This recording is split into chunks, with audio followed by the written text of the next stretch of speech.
Wangu kwa nao. Ishike tu. Mambo vipi? Uko vizuri? Hongera kwa mchezo wa leo na kujipa man of the match. Tuambie siri ya kike ambacho tumekuona katika mchezo wa leo ni nini? Kwanza tunashukuru Mwenyezi Mungu kwa mchezo salama.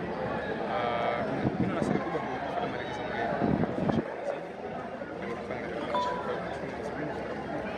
mmepata ushindi wa magoli matatu. Faisal, nini mwalimu alizungumza na nyinyi? Mwalimu alizungumza kwamba mchezo utakuwa mgumu kwa sababu distance tunao ndio kwa ngumu sana. Kwa hiyo tu press juu, watafanya makosa tuwazidi. Ndio tunafanya na umefunga miongoni mwa makundi mazuri tukumbushe ile moment ilikuwa na ile moment ilikuwa nzuri sababu kama tenda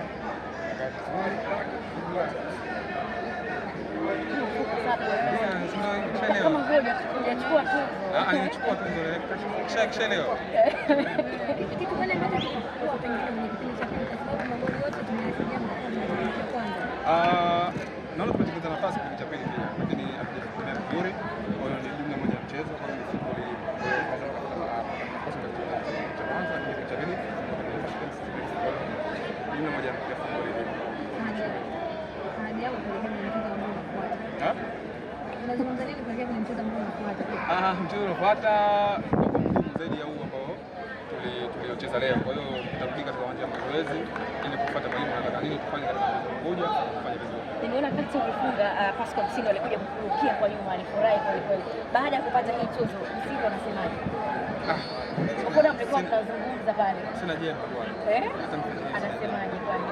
Anasema tunzo ni pendeleo. Kubali, alikuwa anataka yeye.